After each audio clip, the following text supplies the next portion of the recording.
오늘부터 이제 소선지서 중에서 미가서, 하박국, 그다음에 스바냐 세 권의 책들을 살펴보고 이게 끝나면 이제 학개, 그다음에 스가랴, 말라기 이렇게 마지막 세 권들을 더 살펴보도록 하겠습니다. 이 세 권은 어떤 책들이냐? 다 유다 말기에 관련된 책들이에요. 그러니까 이사야 시대하고도 좀 겹치고요. 그 다음에 예레미야 시대하고도 겹친다 이렇게 보시면 돼요. 그래서 다시 한번 그 유다 말기 역사적 상황들을 좀 살펴보고, 그리고 오늘 우리 미가서를 조금 더 자세히 살펴보는 시간을 갖도록 하겠습니다. 유다 말기가 언제부터냐? 여러분들이 이제 왕들을 다 외우지는 못해도 기점이 되는 왕들 정도는 알고 계시면 좋을 것 같아요. 성경의 스토리가 이렇게 어떻게 전개되냐 하면은 성경에는 북이스라엘 남유다를 막 번갈아가면서 계속 얘기를 합니다. 그런데 처음에 르호보암 시대까지만 해도 이렇게 남쪽 유다 중심의 이야기가 나오는 것처럼 보이다가 여로보암이 등장하면서부터 열왕기상하의 내용이 이제 급격히 북이스라엘 중심으로 쭉 나가요. 그래서 아하방 시대가 이제 끝날 때까지 엘리야가 나오고, 그 뒤에 이제 엘리야 다음에 엘리사 나오고, 그 다음에 오므리 왕조가 끝난 다음에 예후 왕조가 이렇게 들어서는 그때까지는 주된 내용이 대부분 북이스라엘 중심으로 내용이 쭉 나가요. 그러다가 이제 북이스라엘이 여로보암 2세 때 이제 아주 정점을 치고 그 뒤로는 이제 내리막을 가다가 망하게 되잖아요. 그러면서 그때부터는 점점 남유다 왕들의 이야기가 훨씬 빈도가 많아집니다. 그래서 남유다 왕들은 그러면 그때부터 어떤 왕들이 주로 등장하냐? 우시야, 히스기야, 요시야, 요 세 사람이 여러분들이 이렇게 중심적으로 기억해야 될 왕들이다 이렇게 생각하시면 돼요. 그리고 이제 나머지 왕들은 사실은 이제 성경에 아주 길게 나오진 않고 대부분 다 이렇게 악을 행한 왕들이에요. 특히 므낫세가 히스기야 다음에 태어나서 나라를 완전히 망가먹죠. 그래서 여러분들이 우시야, 히스기야, 요시야 요 세 사람을 꼭 기억을 하시면 좋겠고, 말기가 언제부터라 보면 좋냐? 그러면 저는 그냥 우시야 때부터다 이렇게 생각하는 게 좀 편한 것 같아요. 우리가 잘 아는 대로 우시야가 죽던 해에 누가 하나님 말씀을 받습니까?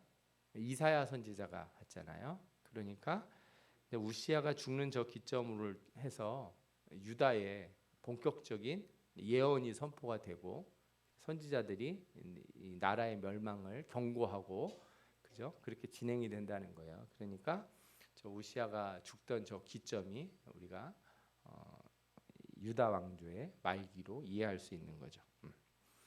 그러면 선지서가 어떻게 나오냐면 저 우시야하고 히스기야 요때까지 주로 활동한 선지자가 누구냐? 이사야하고 미가 선지자예요. 이사야 선지자가 활동하는 시기랑 미가 선지자 활동하는 시기랑 겹치는 면이 있어요. 그리고 저 요시야 때부터 이렇게 생각을 해보면 하박국, 스바냐, 그다음에 예레미야 이런 선지자들이 저 후반부의 선지자들이다 이렇게 이해를 하시면 될 것 같아요. 그래서 이제 예레미야는 유다 멸망하는 때까지 거의 나오고, 저 뒤로 넘어가면 이제 에스겔이 등장하겠죠. 에스겔, 다니엘 이런 선지자들이 저 후반부에 등장을 하는 거예요. 그러니까 우리가 미가, 하박국, 스바냐를 할 때는 이사야, 예레미야하고 이렇게 라인을 같이 이렇게 살펴보면서 이해를 하면 조금 더 좋다는 것을 아실 거예요. 뭐 자세한 밑에 왕들이나 이런 계보들은 뭐 여러분들이 다 모르셔도 될 거예요. 그러나 이제 한 가지 우리가 알아둘 게 뭐냐면은 저 히스기야가 이제 왕이 되기 이전에 저 아하스라고 하는 사람이 왕을 하던 시절이 BC 722년인데 저때 북이스라엘이 멸망을 해요. 저때 북이스라엘이 멸망을 하고 BC 586년에 남유다가 멸망을 하니까 미가가 활동하는 시절에 어떤 일이 있었냐? 북이스라엘이 멸망을 하는 것을 이제 남유다 사람들이 다 보게 된다는 거예요. 이제 어떤 경각심을 불러일으키지 않겠습니까? 그런 일들을 우리가 볼 수가 있는 거죠.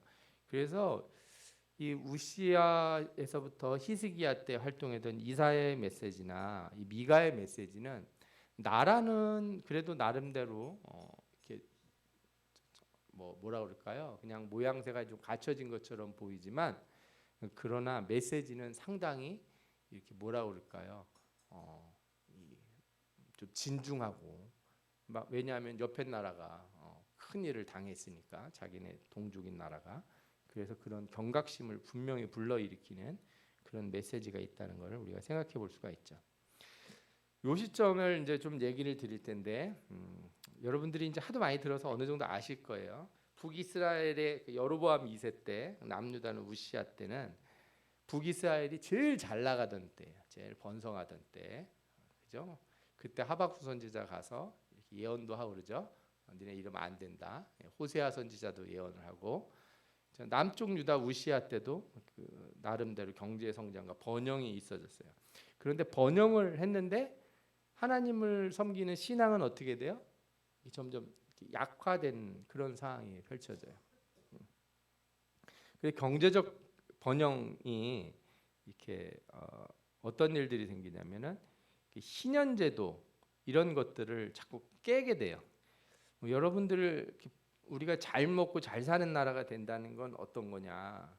성경적으로 보면은 모든 사람이 이렇게 잘 먹고 잘 사는 복지적인 복지국가 같은 형태가 되는 거예요. 모든 사람이 부자도 있고 가난한 사람도 있지만 가난한 자가 못 살겠어서 막 자살하고 죽는 그런 세상이 아니라 다 잘 어느 정도는 이렇게 사람들이 살아갈 수 있도록 만들어주는 건데 이상하게 실제로는 어떤 일이 일어나면 이렇게 나라 경제가 이렇게 막 성장하고 그러면은 빈부격차가 이렇게 확 늘어나요. 크게 늘어납니다. 그리고 그 격차를 따라잡기가 되게 어려워져요. 그냥 일반적인 노력으로는 못 따라잡아요. 근데 옛날에는 저희도 그런 얘기 하잖아요. 낮에 일하고 밤에 공부해서 뭐 서울대 수석 합격도 하고 그래서 막 플랜카드도 붙고 그죠? 막 텔레비전에서 인터뷰도 하러 오고 막 이런 일들이 있는데 요즘은 택도 없습니다. 그죠? 워낙에 학원비가 비싸니까 그런 식으로 해서는 거의 불가능에 가까워지는 거죠. 이게 우리나라만 그런 게 아니라 서양도 그렇다는 거예요. 또 이 시대에 이 나라들이 이제 어떤 외교 정치적으로 아수르하고 갈등을 일으키면서 많은 그 뭐라 그럴까요? 일종의 SOC 산업이라고 그러죠. 기간 산업 투자를 해요.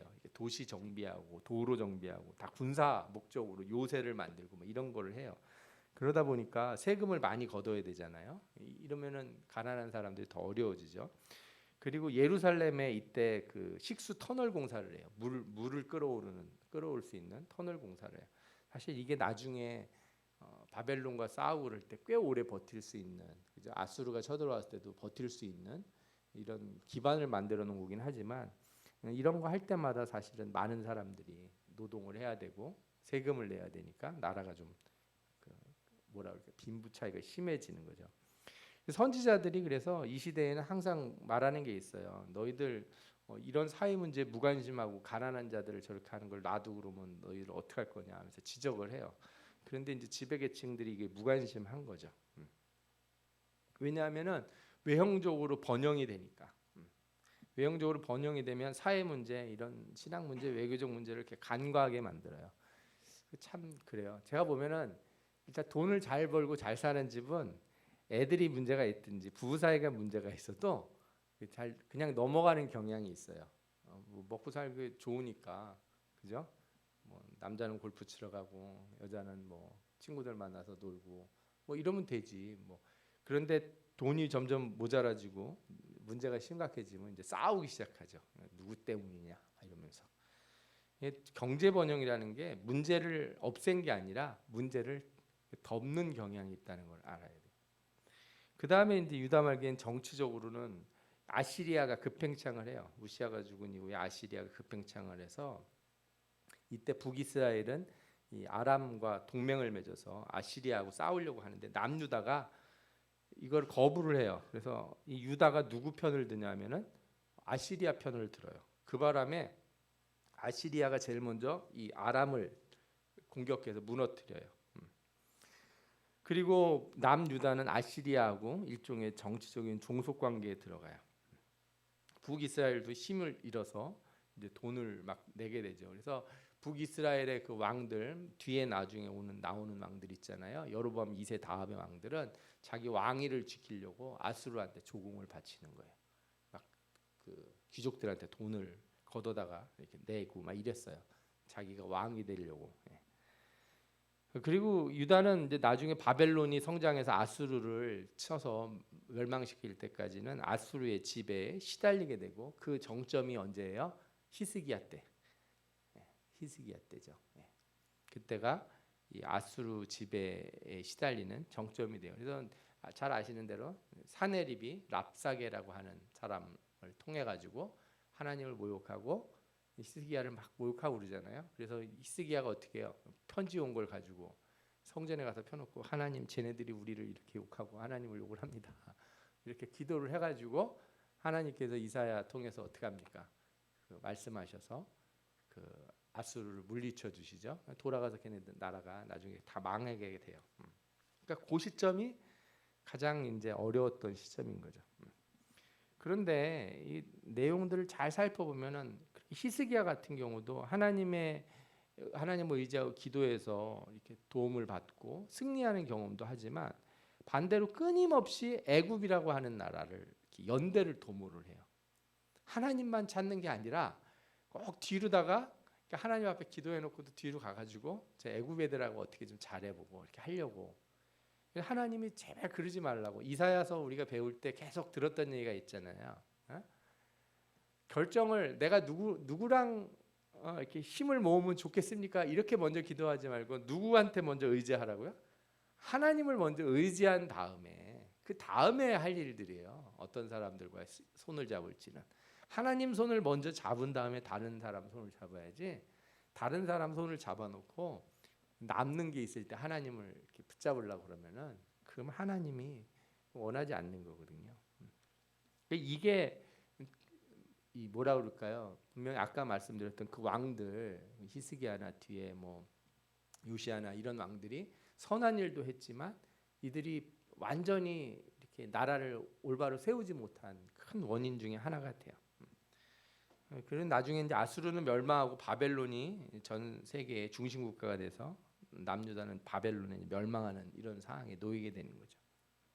신앙적인 측면에서 남유다는 우시야 이후에 아하스 므낫세 왕의 악행과 그다음에 우상 숭배 이런 게 있었고 또 히스기야 요시야 시대 때는 신앙 개혁 운동이 나타나요. 그런데 아까 그래프 보셨잖아요. 다시 한번 볼까요? 다시 한번 보시면 이렇게 들쭉날쭉하죠. 우시야하고 요담 그 다음에 아하스가 16년 동안 악을 행하고 히스기야가 좀 잘하다가 그다음 므낫세하고 아몬이 어떻게 해요? 거의 57년을 나라를 망가먹어요. 그런 다음에 다시 요시야가 재건하려고 애를 써요. 그러다가 다시 밑으로 쳐지는 거죠.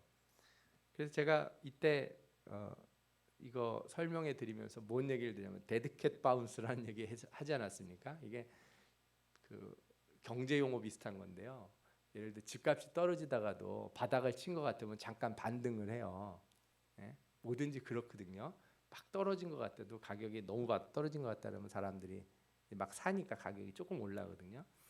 죽은 고양이도 바닥에 떨어뜨리면 잠깐 튄다는 거예요. 그게 데드캣 바운스라는 게 그거예요. 데드캣 죽은 고양이가 튀었다는 거예요. 신앙이 떨어질 때 이렇게 스트레이트로다가 비행기가 바닥에 추락하듯이 이렇게 내려꽂는 사람 별로 없어요. 한 번쯤은 다 후회를 하고 반등을 시도를 해요.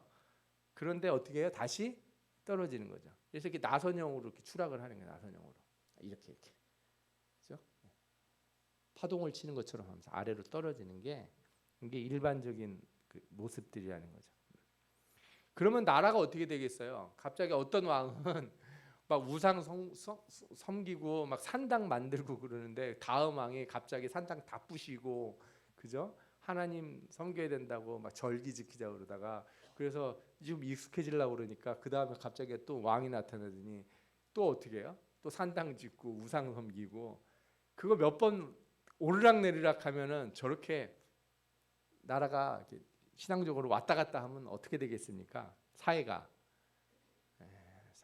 엉망이 돼요, 진짜로.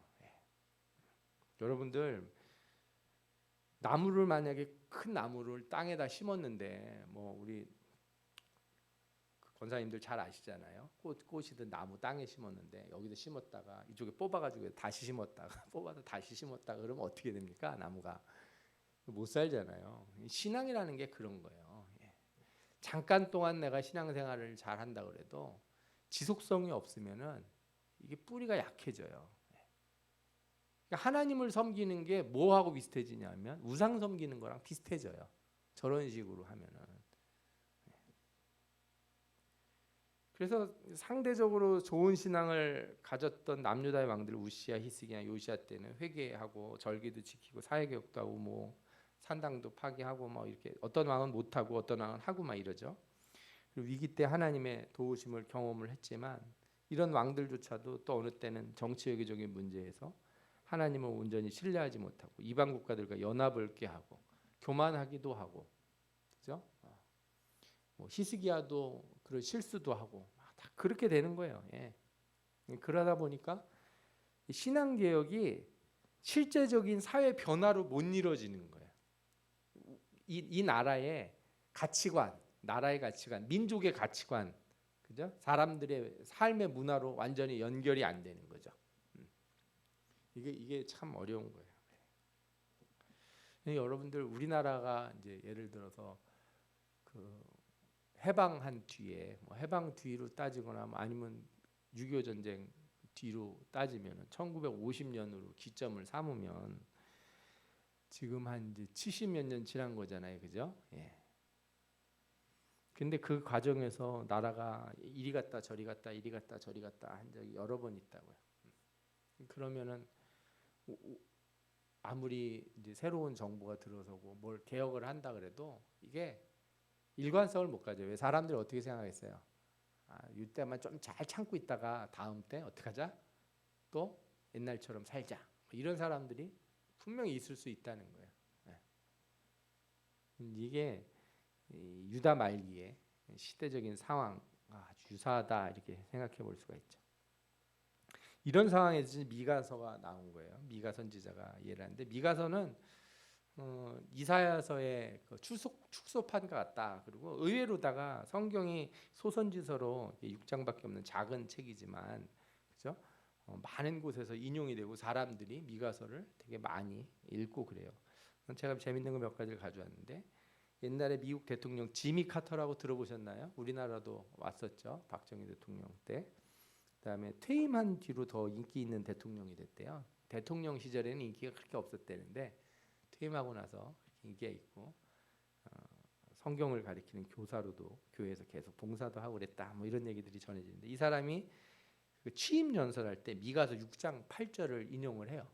6장 8절을. 그래서 제가 이런 얘기를 어디서 듣고서 실제로 그 사이트에 들어가서 정말 미국 지미 카터 대통령의 대통령 취임 연설 원본을 찾아봤어요. 그랬더니 나와요. 성경 구절을 딱 읽었던 게.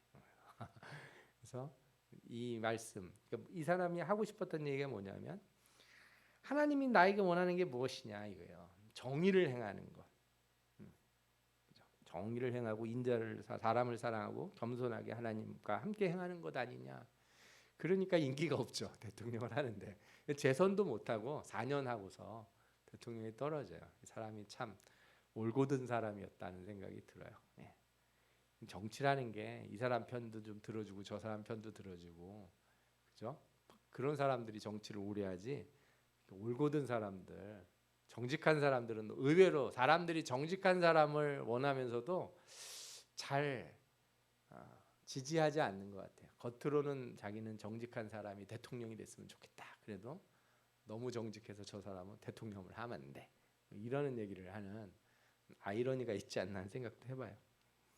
이거는 유엔에 있는 어떤 동상인데 칼을 갖다가 이제 망치로 쳐가지고 이제 대장장이가 뭘 바꾸는 모습이에요. 이거는 이제 구소련 옛날 이제 우크라이나에 있던 에브게니 부체티치라고 하는 사람이 칼을 쳐서 이렇게 쟁기를 만드는 것, 이런 모습을 형상화해서 1959년에 유엔 본부에다가 이렇게 기증한 동상이에요. 이 말씀이 이제 미가서 4장 3절에 나오죠.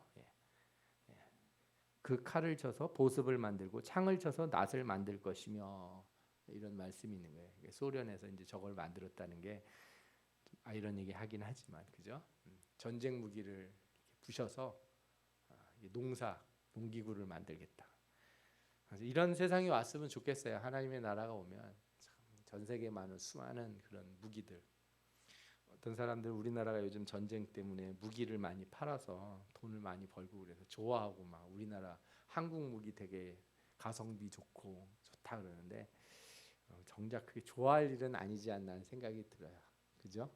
뭐 반도체 이런 거 잘 팔고 그러는 건 모르겠는데 팔아도 어떻게 무기를 잘 파는 나라로 전 세계 막 이렇게 등수 올라가고 그러는 게 꼭 좋지는 않다 하는 약간 씁쓸한 생각이 조금 들긴 합니다. 미가서의 이 미가는 모레셋 사람이라고 나오는데 미가서 1장 1절에 등장하고 예레미야서 26장 18절에 등장해요. 이 모레셋은 동네 이름인데 예루살렘에서 좀 떨어진 곳이에요. 말하자면 이사야가 왕족인 거에 비해서 미가는 일반 사람이었어요. 그다음에 지방 사람이다. 뭐 이렇게 이해하실 수 있어요. 그래서 약간 이렇게 보는 시각도 미가는 더 현실적인 문제들을 많이 봐요.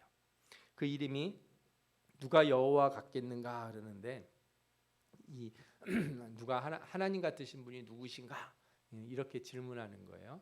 이게 이제 미가서에도 또 그런 구절이 나와요.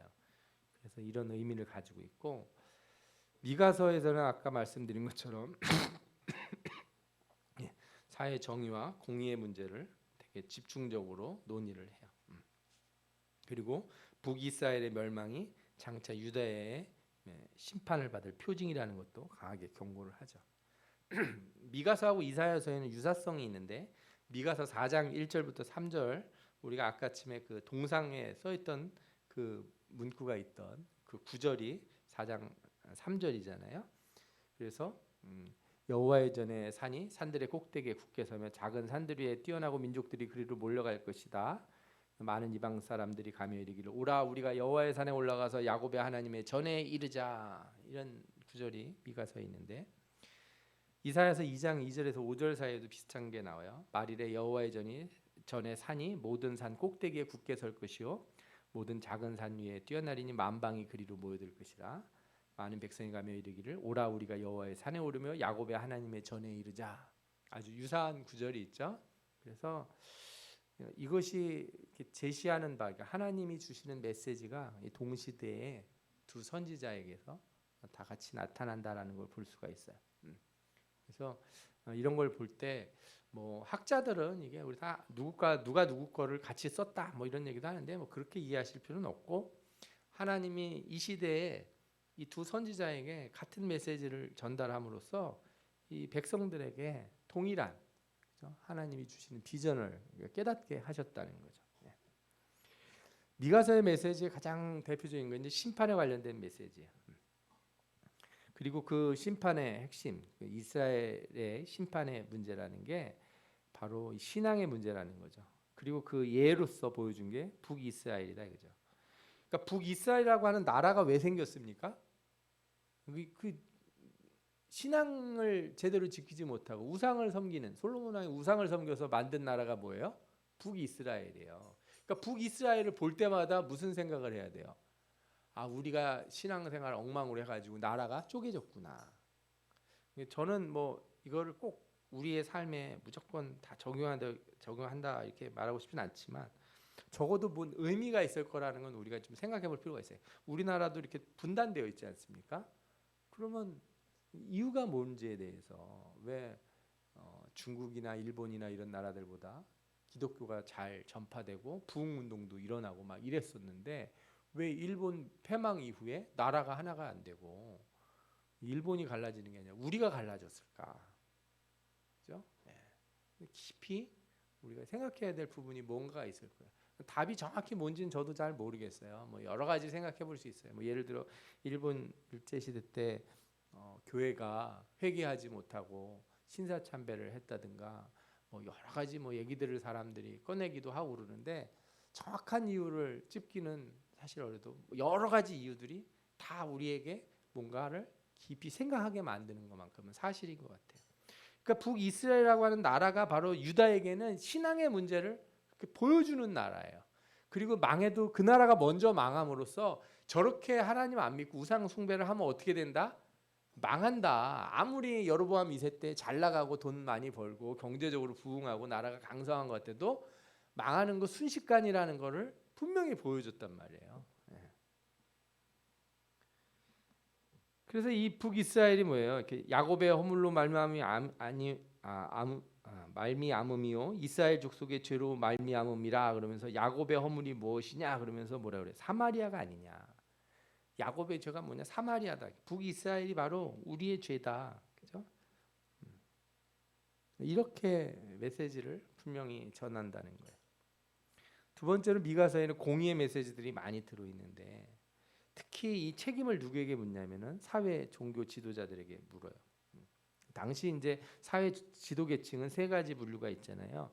왕, 정치하는 왕족이 있고 그 다음에 제사장이 있는 거죠. 이런 사람들이 지도자고 선지자들도 있는데 선지자들의 또 상당수는 이렇게 가짜 선지자, 돈 받고 사람들 듣고 싶은 얘기 해주는 그런 선지자들이 있었다는 거죠. 그래서 뭐라 그래? 통치자들아 들으라 정의를 하는 것이 너희의 본분이 아니냐 이런 말씀이 나오고 3장 11절에도 그들의 우두머리들은 뇌물을 위하여 재판하며 그들의 제사장은 삭슬 위하여 교훈하며 그들의 선지자는 돈을 위하여 점을 친다 이런 얘기가 나와요. 그래서 좀 요즘 시대도 마찬가지죠. 교회가 사실 사회에 올바른 메시지를 전해야 돼요. 바른 메시지를.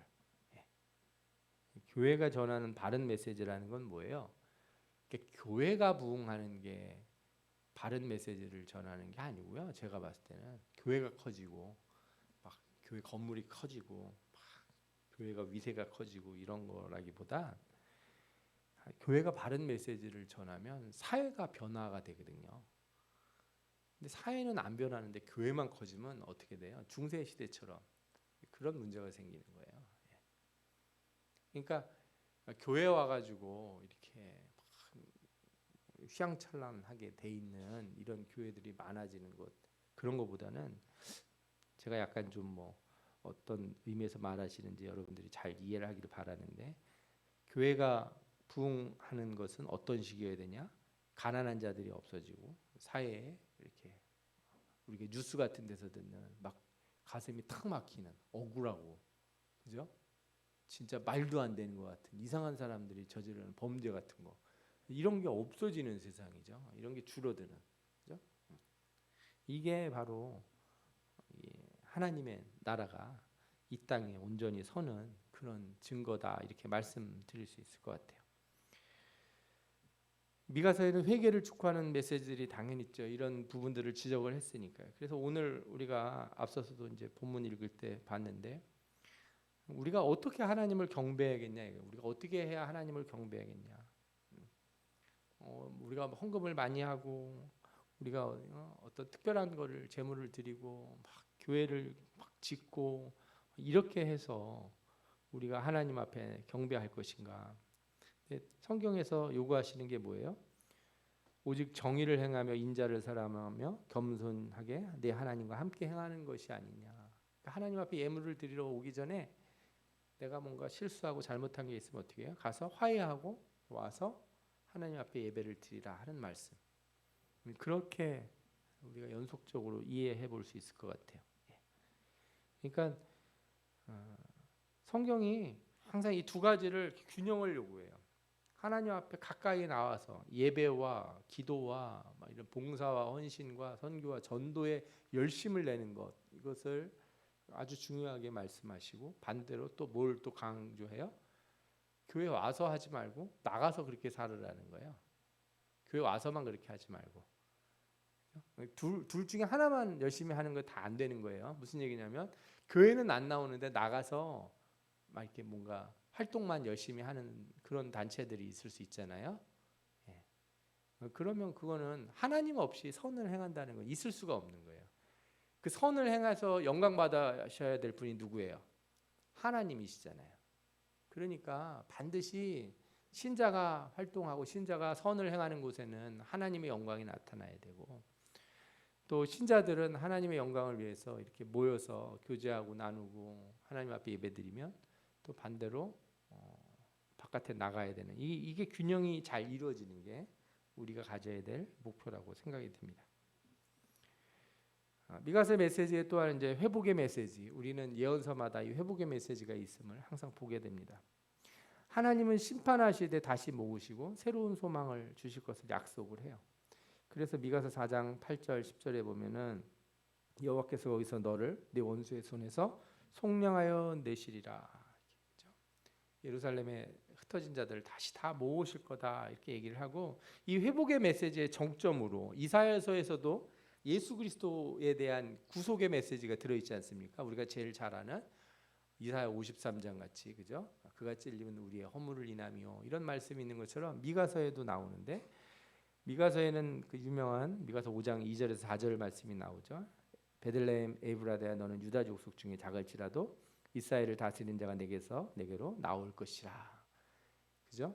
그래서 동방 박사들이 왔을 때 서기관들이 이 말씀을 인용해서 메시아가 오면 어디서 태어난다? 베들레헴에서 태어난다. 이렇게 얘기를 한 거잖아요. 그러니까 이 구속사적인 메시지라고 하는 것은 심판 뒤에 회복의 메시지와 아주 강하게 연결돼 있어요. 하나님의 언약의 언약, 약속. 하나님이 우리 죄를 심판하시지만 결국에 어떻게 하세요? 다시 회복시키시고 하나님께서 통치하시고 다스리실 것이다. 이것이 가장 귀한 소망의 메시지라고 말씀드릴 수 있어요. 마지막으로 우리들에게 주는 교훈들 몇 가지를 살펴보고 오늘 말씀을 마치려고 합니다. 이 이스라엘이 멸망하고 유다는 이 시대 상황을 보면서 우리에게 교훈을 준다는 걸 깨닫지 못했어요. 여로보암을 통해서 나라를 세웠을 때부터 남유다에게는 계속되는 일종의 교제가 있는 거예요. 본보기가 있었단 말이에요. 잘못하면 어떻게 되는지 교제가 있었어요. 그런데 그걸 잊어버린 거죠. 북이스라엘과 경쟁도 하고 가깝게도 지내고, 언제 가깝게 지내냐? 아합 시대 때, 그 시대 때 가깝게 지내가지고 북이스라엘에서 남유다 왕하고 결혼을 하고 막 이랬었어요. 하나님의 뜻이 무엇인지를 잃어버렸던 거죠. 그러면서 점점 더 정치적인 문제나 신경 쓰게 된 거죠. 하나님이 주는 그 시대의 교훈을 못 찾고 다른 것을 찾다가 같이 멸망하는 나라를 따라가게 되는 그런 일들을 갖게 되었다는 거예요. 두 번째로는 이 한 나라의 어떤 멸망이라는 건 신앙적인 거예요. 쉽게 말하면 그 나라가 가지고 있는 그 민족이 그 시대가 가지고 있는 윤리관, 가치관이라고 하는 거는 신앙적이다, 종교적이다 이렇게 말할 수 있어요. 그러니까 예를 들어서 요즘 시대는 뭐냐면 종교를 거부하고 인본주의 윤리관이 다스리고 있잖아요. 그러니까 어떤 문제가 생깁니까? 인본주의 윤리관은 뭐 사람들이 다 사이좋게 지내고 착하게 살자, 겉으로 보면 되게 좋은 것 같아요. 근데 뭘 설명할 수 없냐면 이 인본주의적인 세계관은 창조도 설명할 수가 없어요. 세상이 어떻게 만들어졌어요? 저절로 만들어졌어요. 사람은요, 저절로 진화해서 나왔다 그러는 거예요. 사람의 죄는 어디서 왔는지 알아요? 몰라요. 인간들이 왜 죄를 짓는지.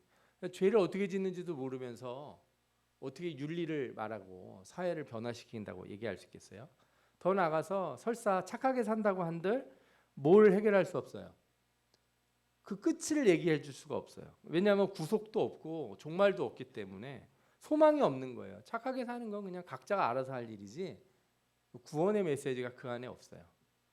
그래서 신앙을 거부하고서는 인간의 삶을 설명할 수 없는 거예요. 이 시대의 타락이라고 하는 것은 신앙이 없어진 것과 같다 이렇게 볼 수 있는 거죠. 그리고 타락한 세상 가운데 이 세상에서는 항상 거짓 소망이 있다고 말해요. 두 말씀을 보면은 먹을 걸 주면 전쟁이 없다, 평화가 있다 이렇게 거짓말을 하는 거죠. 또 뇌물을 받고 사람들을 다스리고 율법을 가르친다 이거죠. 그러면서 재앙은 없을 것이다 이런 얘기를 한다는 거예요. 이것이 바로 타락한 세상에서 나타난 일인 거예요. 그러니까 사람들은 그냥 옳고 그름에 상관없이 예를 전쟁을 그치고 서로 화합만 하면은 다 좋다고 생각을 해요. 진짜 문제를 해결하지 않아도 그냥 나라들끼리 악수하고, 우리나라만 봐도 그렇잖아요. 뭐 옳고 그름 같은 건 없는 거예요. 정치적으로 그냥 어떻게든 대부분 다 봉합하고 넘어가자 이렇게 악수 많이 하면 그런 거 좋아하는 사람들이 훨씬 많은 것 같아요. 성경에서 보면은 이 심판의 예언을 두려워하는 시대의 모습이 나와요. 분명히 선지자들이 나와서 얘기하는데 사람들이 꿈쩍도 안 하는 거예요. 예. 그러면서도 뭐라고 그래요? 하나님은 우리를 멸망시키지 않으실 것이다. 저는 이게 너무 웃긴 거예요. 성경을 보면 이스라엘 백성들이. 예. 오늘 새벽 설교에도 그런 말씀드렸는데 아합의 부인 이세벨이 나봇의 포도원을 빼앗으려고 거짓말을 버틸 때 뭐라고 버티냐면 나봇이 하나님을 이렇게 욕을 하고 하나님의 이름을 더럽히고 왕의 이름을 더럽혔다 이렇게 소문을 퍼뜨려요. 아니 우상 숭배하는 여자가 그런 거를 해가지고 나봇이 죽어야 된다고 말하는 건 도대체 무슨 개념인지 모르겠어요. 이 말세가 되면요 신앙을 그렇게 생각을 해요. 하나님이, 그래서 저는 뭐라 그럴까요? 우리 교회 안에서도, 우리 교회가 아니라 이제 기독교 우리 교단이나 이런 신학계 안에서 만인 구원론이라든지 뭐 지옥이 없다라든지 막 이런 거를 급진적으로 주장하는 사람들이 나타날 때 보면은 큰 문제가 있는 거라는 생각이 들어요. 그 사람이 나름의 무슨 생각을 가지고 말은 할 수 있겠지만 그런 얘기들이 나올 때 보면은 이게 심판을 사람들에게 얘기하는 거를 싫어하는 분위기가 우리 사회에 퍼졌다는 걸 알아요. 요한계시록 이런 거 얘기하는 거 싫어하고 회개하라는 말 싫어하는 거죠. 그러니까 죄를 지으면 회개해야 되는데 죄를 짓고 회개하는 것보다 뭘 더 선호해요? 죄를 지었는데 상담을 받고 싶다는 거예요. 여러분 어떻게 생각하세요? 내가 잘못해서 죄를 범했어요. 그러면 뭐부터 해야 돼요? 회개부터 해야 되잖아요. 그런데 사람들은 회개가 아니라 교회 와서 목사님하고 상담도 좀 하고 문제를 어떻게 하면 좀 잘 해결할 수 있을까? 예를 들어서 뭐 변호사를 어떻게 선임을 하면 좋을지 막 이런 얘기를 같이 교회에서 좀 듣고 싶어 한다는 거예요. 근데 저는 이상하다 그거는. 도대체 그게 뭐냐? 교회에 왔을 때 문제가 있을 때 교회에 왔을 때 목사가 해야 되는 첫 번째 메시지가 뭐예요? 회개하라. 목사가 회개하라는 소리는 안 하고 그거 어떻게 할까요? 우리 같이 얘기 좀 해요. 내가 아는 사람인데 소개시켜 줄까요?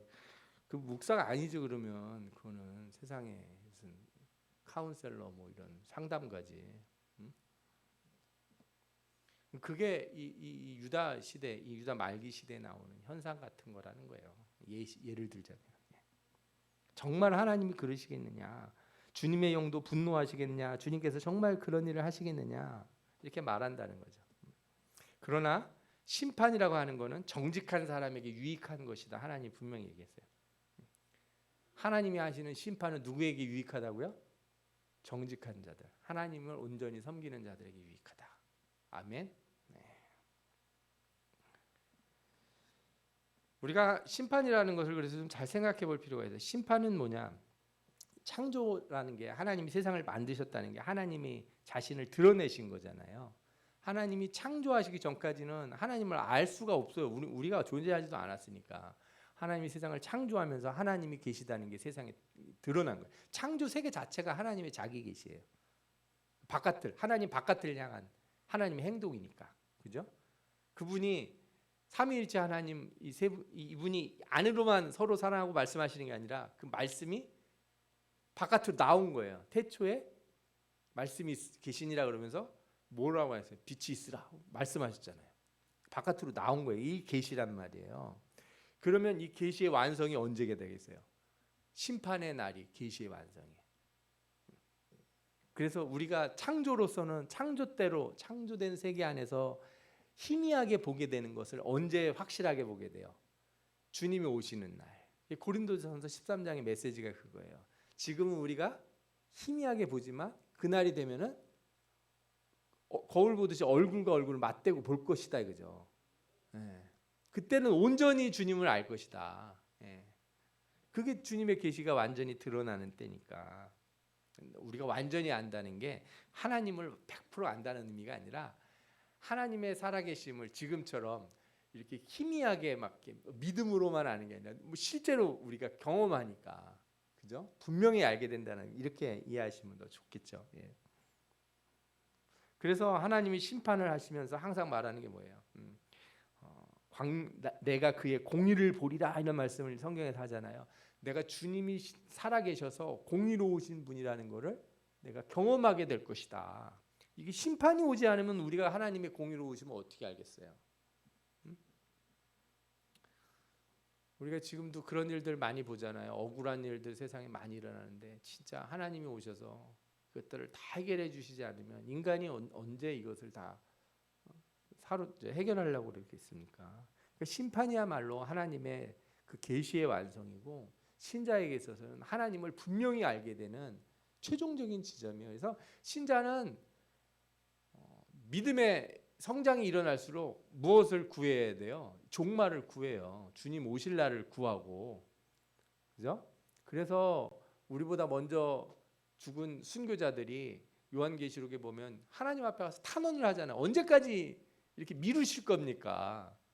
빨리 내려가셔서 하나님 살아계심을 드러내시고 공의를 보여주시고 세상을 정화해 주옵소서, 이렇게 기도를 한단 말이에요. 그게 신자의 기도여야 되는 거예요. 그거는 저 죽어서 저 천국 간 사람들이 하는 기도가 아니라 그 신자로서 가져야 되는 가장 보편적인 기도의 모습이라는 거죠.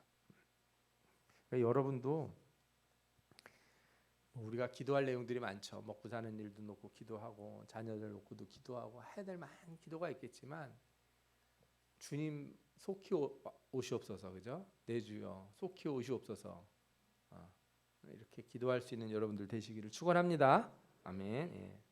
마지막으로 이 심판의 메시지, 우리가 이 예언서를 읽을 때마다 절대 놓치지 말아야 되는 거예요. 예언의 목적을 찾아야 되는 거죠. 하나님이 진노하셔서 사람을 벌 주시는 것이 하나님의 뜻이 아니에요. 미가 선지자의 이름이 뭐라 그랬습니까? 하나님 같은 분이 어디 있느냐, 이런 거잖아요. 주와 같은 신이 어디 있으리까. 미가 선지자의 이름과 같은 메시지가 마지막 장에 나와 있어요. 주께서는 죄악과 그 기업에 남은 자들의 허물을 사유하시며 인애를 기뻐하심으로 진노를 오래 품지 아니하시나이다. 심판은 정화예요. 정화. 우리를 깨끗게 하심, 우리를 씻기심, 죄를 제거하시고 우리를 온전한 주님의 백성으로 만드심. 신자는 그 심판의 자리를 두려워하는 게 아니라 하나님 앞에 날마다 구하고, 그죠? 또한 우리들은 예수 그리스도가 우리를 위하여 십자가에 달려 죽으신 거 알잖아요. 대신 심판을 받으신 걸 알잖아요. 그렇기 때문에 그 심판의 자리에서 하나님이 진노를 오래 품지 아니하시고 우리에게 인애를 더하신 것을 항상 기억하고 하나님 앞에 이렇게 감사하며 기도하며 나가야 될 줄 믿습니다. 네? 심판이 그냥 세상이 막 어려워지고 막 전쟁이 나고 막 지진이 나고 환경이 오염이 돼서 이런 공포스러운 것으로 생각하지 마시고, 심판의 끝에 하나님의 사랑이 그들의 백성에게 드러날 것을 기대하고 우리가 온전히 주님의 뜻을 구하는 그런 사람들이 다 되어야 될 줄 믿습니다. 아멘. 기도하겠습니다. 우리 말씀을 생각.